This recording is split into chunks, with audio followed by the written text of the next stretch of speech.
This episode of Nocturne is brought to you with support from Care of, a monthly subscription vitamin service that delivers completely personalized vitamin and supplement packs right to your door. Care of's fun online quiz asks you about your diet, health goals, and lifestyle choices, and takes only about 5 minutes to find out what vitamins and supplements you specifically need. I let them know about my energy dip in the afternoon and that I want to recover faster from exercise, and I got a personalized list of recommendations. Your vitamins get delivered right to your door in little easy-to-remember daily packs, perfect for busy people. Vegan and vegetarian supplement options are available to meet your dietary needs. For 25% off your first month of personalized Care of vitamins, visit takecareof.com and enter promo code Nocturne. That's 25% off your first month of vitamins at takecareof.com and enter promo code Nocturne at checkout.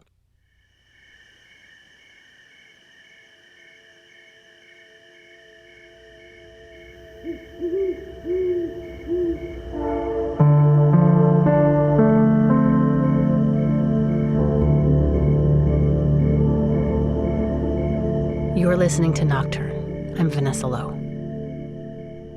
A warning here.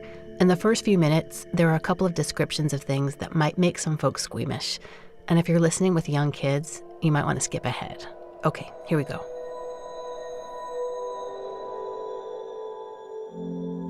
My name is Brent. I'm 51 and I'm a funeral director. There's 3 prongs of a funeral director's job. There's one which is arranging. You sit down with the family and take in what they need in terms of a funeral. The second part is embalming, and embalming is the temporary preservation of human tissue for funeral purposes. So that you're not trying to sanitize the body totally. You're just making the person presentable for a visitation, because many people still prefer to be at a visitation. That involves injecting formaldehyde solution into the body and forcing the blood inside the body out of the body. So it can be a kind of a disturbing kind of thing now and then. And then finally, the third part is directing. And directing is where the day of the funeral, you're there and you're accompanying the deceased in a casket to the church or at the funeral home or wherever. And then you go to the cemetery and get them buried. The reason I'm a funeral director is because I get to help people through 3 or 4 short, miserable days of their life and make those 4 days a little better. And then they're gone and I'm off to the next family. It's a constant renewal in terms of the process. There's always somebody coming in and somebody always leaving. The thank yous that you get, people are so grateful for the smallest of things. You hold the door for them at the visitation. You see somebody who's looking uncomfortable and grab them a bottle of water and just pass it to them. And people remember you forever for that. It's really gratifying emotionally. At the same time, you're also immersed in other people's pain. And you have to learn how to detach from it. And sometimes you can't. Sometimes it's too much. And which is what happened with my last one. So This is the part that I warned you about in the beginning. It's a little hard to hear, at least for me. We had a younger man who was killed in a motorcycle accident. Somebody pulled into his lane at the last second and he was broadsided by a SUV. And he was probably going 60, 70 kilometers an hour when it happened. So there was a fair amount of physical trauma. And I was asked to embalm him, and I did.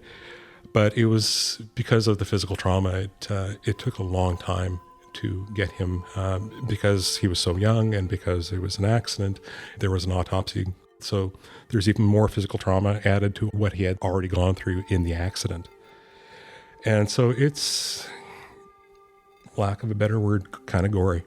And, there are broken limbs and it's hard. It's 9 hours of me and my assistant working, putting him back together, improvising, trying to make him look as much like him as I possibly could, given what had happened to him, which was hard.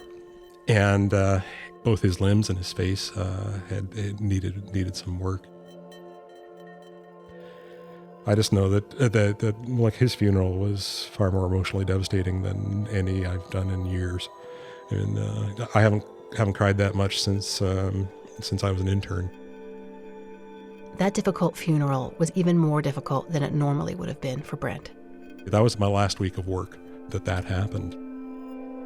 The funeral home that Brent worked for had asked him to leave sometime before this, and he hadn't been happy in the job for a while. He was 51 years old and lost. I was pretty confused.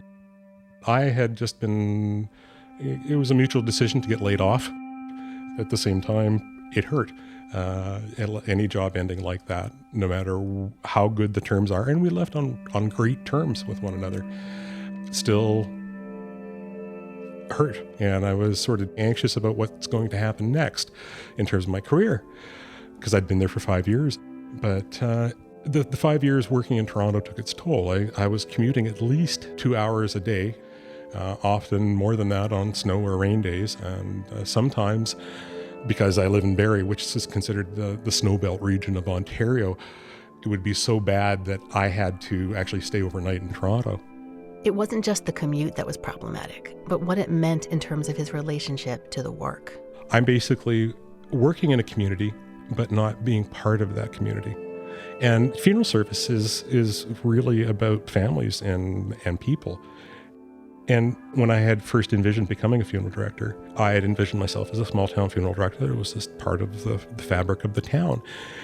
I thought that the job would be about helping the people around me. And that's not what I felt like I was doing, because we're so far away in Toronto. I just felt so detached from where I was living and the community that I was living in. I felt like my house was a hotel, but most of my waking life was actually spent at my job. Basically, Brent was feeling stuck. He was being drained by his job and feeling disconnected from his own community. The situation was taking its toll, and the same methods that he used to work with families were backfiring on him in his own life. I detached emotionally from the families because they didn't need me crying. And that's all well and good when you're dealing with the family, but I was doing that with myself too. I just didn't really take care of myself. You know, there's a thing that happens when you've held a job for a while where you just start tolerating to get along. And I hadn't realized how unhappy I was. So this is the emotional space that Brent was in. He was burned out, numb, and he didn't really know what to do next. So he went into nature. I was camping with my family, my wife and my 2 children. It's Restoule Provincial Park, which is, I want to say, about 4 hours from Toronto. It is all hills and rocks and trees and lakes and rivers and stuff like that. It's rugged. It is the Canadian Shield, and it's some of the oldest rock known to mankind. Some of it goes back 4 billion years. So it's a primitive kind of landscape. And where I was, there isn't a lot of people. There's recreational cottages and whatnot, but not a lot of habitation or anything like that. It was our second day of camping. So the first night we set up, and then we had a day of hiking, and it was a gorgeous day, although incredibly hot and humid. And we were, kind of overwhelmed by the heat and stuff like that, and I was kind of tired. I'd made dinner, and then sort of excused myself because I needed to be alone, because sometimes you just need some quiet time and you need to be by yourself and stuff. And I find often with my work, sometimes I have to take time like that to just be and contemplate.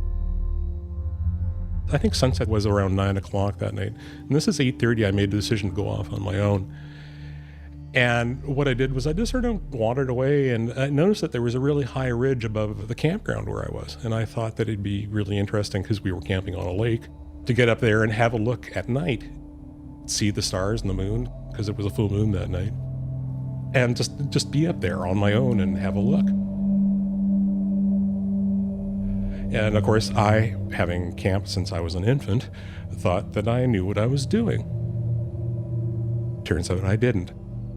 And I broke a couple rules right there, because it was dusk, and you're not supposed to go hiking at dusk. And the second thing you shouldn't do is, if you're going to go hiking at dusk, bring somebody else with you, and I didn't do that either. In his contemplative mood, Brent hiked up the hill alone. I thought I was going in the right direction, because I got up under the ridge and I had my look, It was a decent view of the lake, but it wasn't great. But that was okay. It wasn't really to go for the view. It was more just to isolate myself a bit and contemplate on my own. The light gradually began to dim.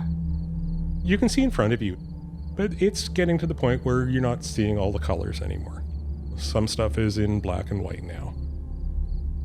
There are all sorts of pine trees above me, and they're the long, spindly kind, and they are dense. And they seem to be getting denser as I was going, actually.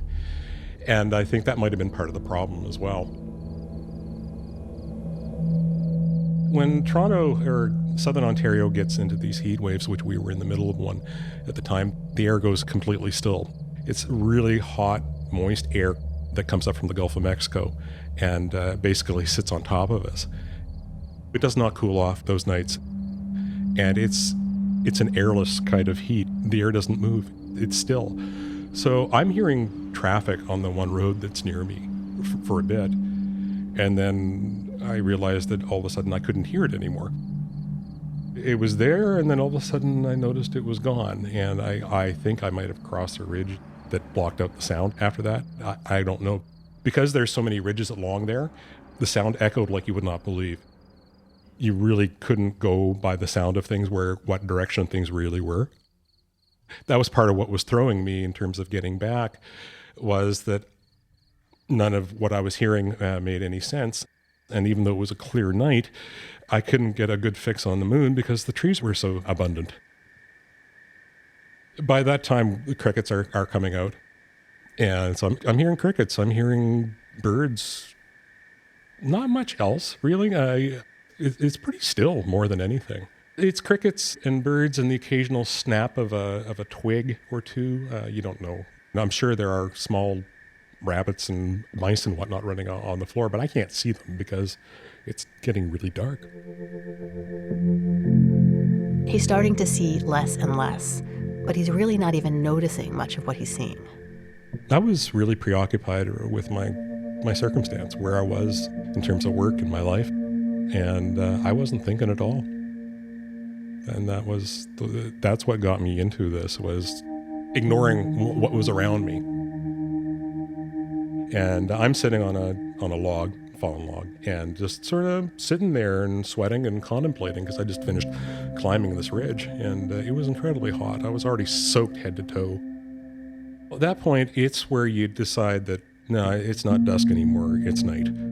But I was okay with that because I had kept track of where I was going, and I'm sure I was going to be back campsite soon.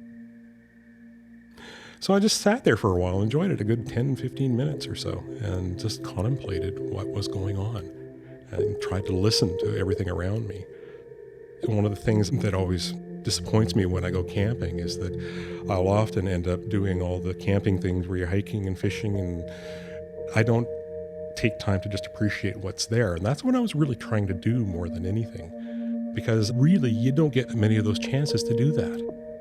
And I should add, by the way, that I never actually bothered telling anyone, like my wife or my two children, that I was leaving on this little excursion, so they didn't even know I was gone. Which is why she called me an asshole later on, but anyway. Brent had had his quiet escape to sit and be alone with his thoughts. He stood up and prepared to walk back to the campsite and his family. And I turned around and I started coming down the way I thought I came. He'd noticed some trail markers as he made his way up the ridge. But what I hadn't noticed was what they looked like back behind me. I didn't pay close attention because, frankly, I had a lot on my mind. I wasn't thinking clearly. I didn't even bring my phone with me. And now he wasn't able to make out the details of the woods around him. Not very well at all. It's lit by the moon now more than anything. Fortunately, there was a lot of birch, and I could see the white of the bark. And I can see shadows on the ground and logs on the ground, stuff like that. But the footing is getting harder and harder to see where I'm going and whether it's safe or not. And I scraped myself, of course, because I lost my footing and scraped it on a rock or a log or something like that.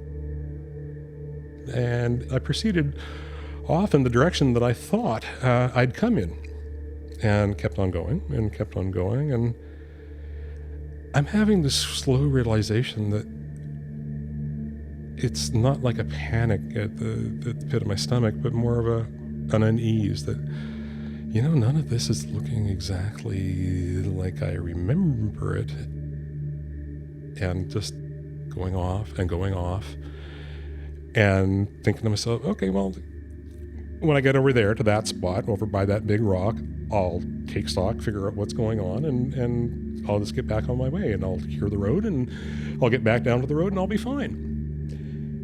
And then a few more minutes pass where I'm walking, and the going is getting tougher. It turns out that I had walked myself into a bog. The footing is terrible.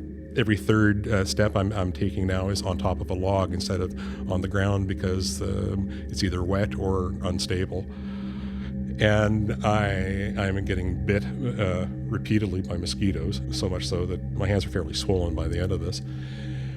And I'm sweating profusely because, of course, it's hot and I'm exerting myself, and it's hard trying to walk through a bog. And then it dawns on me that there was no bog involved in my walk in, so why am I walking in a bog now? And that's when I stopped and said, oh God, I'm lost. And there's this rush of panic that goes into you when that happens. It's this, I'm in a situation that I'm in no control over anymore. I'm not Grizzly Adams or anything like that, but, I've been backcountry camping. I've done, I'm just car camping at this point. This is nothing. It's not anything rugged. And yet I've managed to get myself into a rather ugly situation. There were a few anxieties that emerged at this point. The first had to do with a posted sign Brent had seen at the campground about a black bear in the area. That sparked some fears from camping as a kid. I'm sure that the last thing the bear is interested in the dark is me. I know on a rational level that the bear probably isn't anywhere near me, and even if it is, it's nowhere near interested in me. And at the same time, the 12-year-old boy in me is panicking like you would not believe. And I had to keep tamping that down. And even though I know better, and I know what to do, and for that matter, I was doing it because I'm making so much noise that I'm sure that all the bears probably within 10 miles of me knew where I was and probably wanted nothing to do with me. Additionally, while Brent knew that he was probably not in danger of being lost forever, he worried about a long night ahead. That I would be stuck out in the middle of a bog for 10 or 12 hours until they could find me in the morning. While Brent was panicked and sweaty, wet and covered in mud, and with a growing constellation of mosquito bites and scrapes, none of those were really the hard part. Surrendering to being lost is hard. What do you mean I'm lost? I'm a 50-year-old man. I don't get lost. And admitting to yourself that, yeah, you messed up, that's hard. And especially in a situation like that, where there's no way for me to get out of this. I have to rely on getting a hold of somebody else and getting somebody else to get me out of this. And so I'm asking for help. Instead of me being the caregiver, I need care. And it's like, oh, okay, now I'm getting it.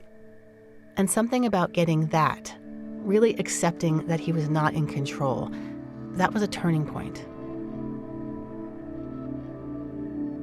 One of the things that I was thinking about was that even though I am covered head to toe in mud, I have mosquito bites, I am thoroughly soaked between my own sweat and the humidity and the bog, I'm still far happier lost in this stupid bog than I was at my last job. And it dawned on me that this layoff was actually a really good thing, because it's placed me where I want to be, which is in nature, contemplating my life. I'm lost in the woods, but I'm being forced to analyze what's going on and coming to realize that I wanted to own who I was instead of being passive. It's the first time in a long time where I had to confront something visceral and important to me, which is basically my own safety. I'm all of a sudden, instead of worrying about funerals and times and dates and spellings of everything and paperwork, I'm thinking about how do I preserve me and how do I get me out of this situation? And it was a really interesting thing because I haven't done a lot of that. I'm in the woods and I'm having a pretty exciting time. I mean, yeah, I'm panicking, at the pit of my stomach, but at the same time, I'm alive and I'm out where I want to be. He was where he wanted to be, and he also wanted to find his way back to the campsite. And I was, well, frankly, embarrassed as all get out. That was my first thought is, oh God, how do I get myself out of this now? And then my second thought was, I can't get myself out of this. I have to ask for help. And that's when my childhood camping came into focus, because I was a Boy Scout and a Cub before that for a very long time through my childhood. And you get taught things about getting lost and how to get unlost. And I actually remembered exactly what I was supposed to do, and I did exactly what I was supposed to do. I sat down in a comfortable spot where I thought I was safe, and I started calling for help. And I did this every 15 seconds or so to different directions, kept it short, knew that I had to keep my voice. So I'm not screaming, but I have a pretty good voice and it can carry. he yelled out his name and other basic information over and over again. Help. I'm at campsite 61 at Restoule. I'm lost. I need help. I'm physically okay, but I do not know where I am. I'm announcing my wife's name. I'm trying to send word back to her. I'm shouting out her cell phone number. I'm asking people to call the park warden, and I'm getting no response. After maybe 20 minutes, a long 20 minutes of yelling into the dark, muggy night, someone heard him. Turns out the guy at the north end of the campground, he had basically the last campsite in the place, came back to his campsite with his wife and heard some guy yelling in the distance. And so he climbed up a ridge, turns out to be the same ridge that I'd gone over, to hear better because he couldn't make out what I was saying. And once he realized that it was, he shouted to me that he'd heard me. Although, frankly, at that point, I was actually unsure that I'd heard him call back. I thought maybe that it was sort of wishful thinking on my part. So I didn't first pay attention to what he said at all. And then it dawned on me that he was actually responding to me. And at that point, then I just sort of breathed a sigh of relief because I knew that it was going to be over soon. But until then, I was pretty anxious, majorly anxious. That wasn't the end of the anxiety, though. The dark woods still had a bit more self-realization to impart. Now, once that's happened, though, then another anxiety sits in because, of course, now the gears of the Ontario Park Service are now engaged in getting me out of there. And I hope I'm not taking somebody away from something important so they can rescue this guy who got lost in the woods. And so I'm waiting there and I'm going, what am I going to tell them when they find me? What am I going to tell them when and I can't think of anything. And then it dawned on me that tell them what happened. Tell them the truth. And facing that truth, it was actually a really liberating thing. Because instead of having to make some sort of cover story or trying to cover my embarrassment, I can say, no, I got confused up there. I was hiking in the dark by myself. I did something stupid and I need your help. And I'm okay with that now. And owning the mistake and owning up to it. And owning up to myself felt really good to me for some reason.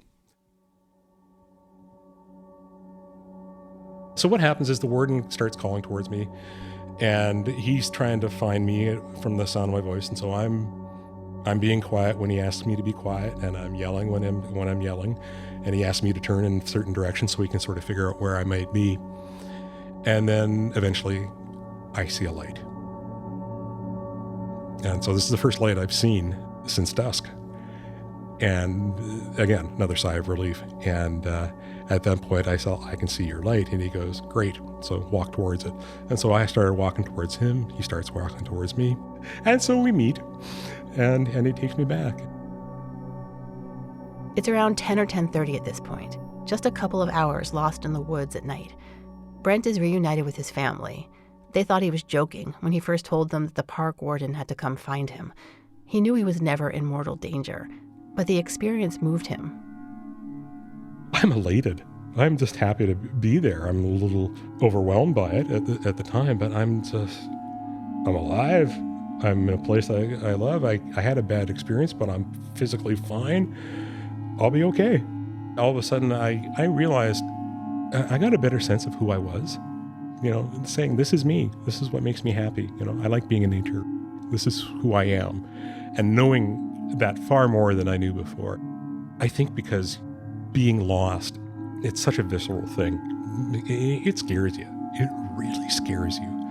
And to come away from it and still be okay, and for that matter, having that realization that I did, that I was happier sweating lost in a forest than I was at my old job, just floored me.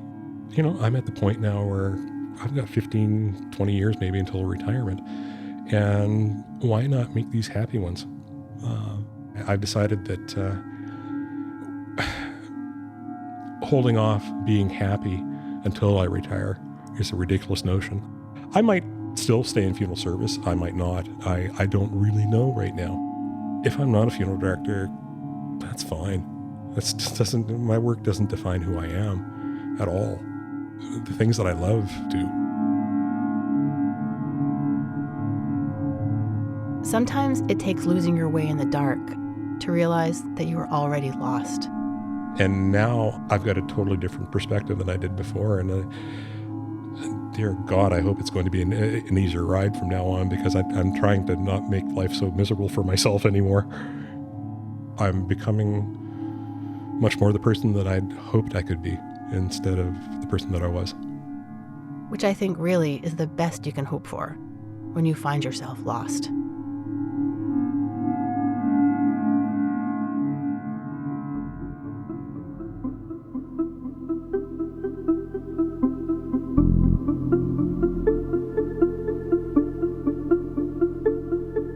You've been listening to Nocturne. I'm Vanessa Lowe. Nocturne is produced by me and was created by myself and Kent Sparling, who also composed the theme music.